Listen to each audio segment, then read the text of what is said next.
نبی کریم صلی اللہ علیہ وآلہ وسلم نے ارشاد فرمایا کہ مسلمان پر 5 حق ہیں۔ ان میں ایک حق یہ بھی ہے کہ جب کوئی مسلمان دنیا سے چلا جائے تو اس پر نماز جنازہ پڑھی جائے۔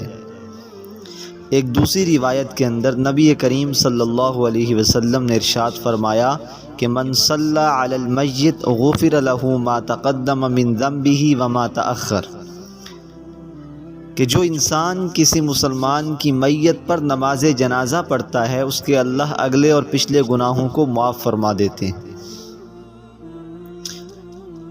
ایک حدیث پاک کے اندر آتا ہے کہ جو بندہ کسی مسلمان کی نماز جنازہ پڑھتا ہے اللہ کی رضا کے لیے، اس کو 1 قیرات اللہ تعالیٰ اجر عطا فرماتے ہیں، اور جو اس کی چارپائی کو اٹھا کر جنازگاہ تک لے جاتا ہے اللہ تعالیٰ اس کو 2 قیرات نیکی عطا فرماتے ہیں۔ صحابہ نے عرض کی یا رسول اللہ صلی اللہ علیہ وسلم یہ قیرات کتنی بڑی چیز ہے؟ تو آپ صلی اللہ علیہ وسلم نے ارشاد فرمایا کہ 1 قیرات احد پہاڑ جتنا وزنی ہوگا قیامت کے دن نامہ اعمال میں، اور ایک شخص کو اللہ قیامت کے دن بلائیں گے۔ نبی پاک صلی اللہ علیہ وسلم کی روایت موجود ہے، اللہ تعالیٰ فرمائیں گے اس کے نامہ اعمال کو ذرا تولو، تو نامہ اعمال تولیں گے تو برائیاں بہت زیادہ ہوں گی اور نیکیاں بہت کم ہوں گی۔ اس پر اللہ کے پیغمبر صلی اللہ علیہ وسلم نے فرمایا کہ وہ انسان بڑا پریشان ہوگا کہ اب لگتا ہے میرا ٹھکانہ جہنم بنے گا، کیونکہ میرے نامہ اعمال کے اندر نیکیاں تو بہت قلیل ہیں۔ تو یہ سوچ رہا ہوگا تو اللہ تعالیٰ فرشتوں سے فرمائیں گے جاؤ اور ایک تھیلی اس کے نامہ اعمال کے اندر پڑی ہے اس کو اٹھا کر لاؤ۔ وہ ایک چھوٹی سی تھیلی ہوگی، تو وہ شخص کہتا ہے کہ جب وہ تھیلی کو دیکھے گا تو وہ شخص حیران ہوگا کہ اتنے بڑی برائیوں کے نامہ اعمال جو پلڑے میں تلنے والے ہیں اس کے سامنے یہ چھوٹی سی تھیلی کیا کام آئے گی؟ تو جب وہ تھیلی اس کی نیکیوں کے پلڑے میں رکھی جائے گی تو آپ صلی اللہ علیہ وسلم نے فرمایا اس کا وزن اتنا زیادہ ہوگا، اس کی قوت اتنی زیادہ ہوگی کہ وہ تمام کے تمام برائیوں پر بھاری ہو جائے گی، اور نیکیوں کا پلڑا جھک جائے گا اور برائیوں کا پلڑا اٹھ جائے گا، اور اس شخص کے بارے میں اعلان ہوگا کہ اللہ نے تم پر جنت کو واجب فرما دیا۔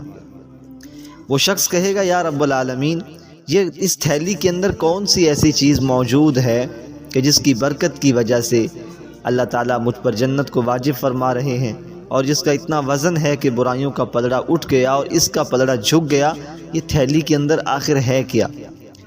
اللہ تعالیٰ کی ذات ارشاد فرمائیں گے بندے تمہیں یہ نیکی یاد بھی نہیں، لیکن میرے ہاں اخلاص سے کی ہوئی چھوٹی نیکی بہت بڑا مقام اور مرتبہ رکھتی ہے۔ تم نے ایک مسلمان کی نماز جنازہ پڑھی، اس کے ساتھ جنازگاہ گئے اور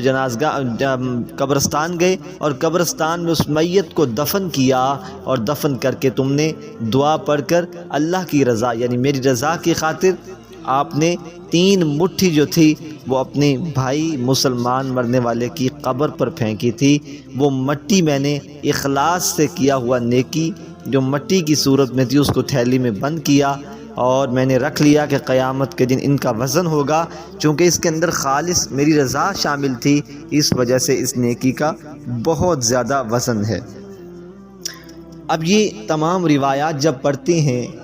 تو کون سا عمل ہمارا مقبول ہوگا اور کون سا ہمارا عمل مقبول نہیں ہوگا، اس کے بارے میں سیدہ عائشہ رضی اللہ تعالیٰ عنہ کی روایت موجود ہے۔ فرماتی ہیں اما عائشہ صدیقہ رضی اللہ تعالیٰ عنہ کہ نبی کریم صلی اللہ علیہ وسلم سے میں نے خود سنا، اللہ کے پیغمبر صلی اللہ علیہ وسلم نے فرمایا کہ جس شخص نے ہمارے دین کے اندر ایسی بات داخل کی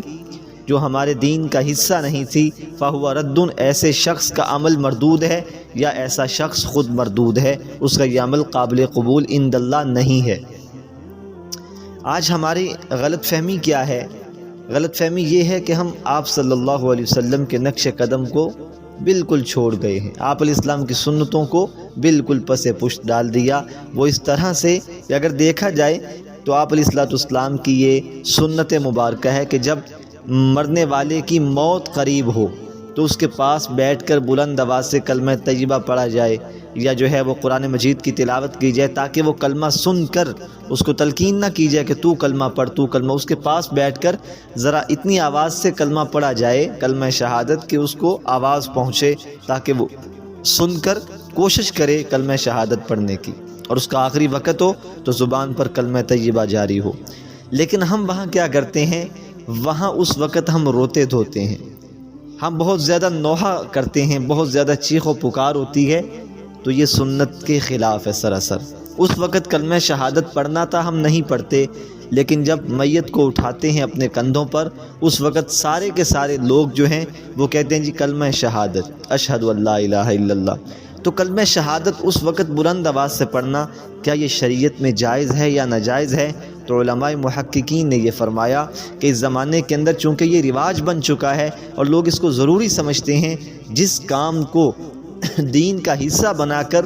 ضروری سمجھ لیا جائے وہ کام بدعت بن جاتا ہے، اس سے احتراز لازم ہے۔ اس وجہ سے جب چارپائی کو اٹھائیں، دل کے اندر ذکر کرنے کی گنجائش ہے، بلند آواز سے کلمہ شہادت پڑھنے کی فقہا نے اجازت نہیں عطا فرمائی۔ ہاں، کلمہ شہادت اس وقت بلند آواز سے پڑھنا چاہیے تھا جب موت کا وقت مریض کے بالکل قریب تھا، مرنے والے کے قریب تھا، اس وقت اس کی چارپائی کے قریب بیٹھ کر یہی کلمہ شہادت اتنا پڑھا جاتا کہ اس کے کانوں تک آواز پہنچتی۔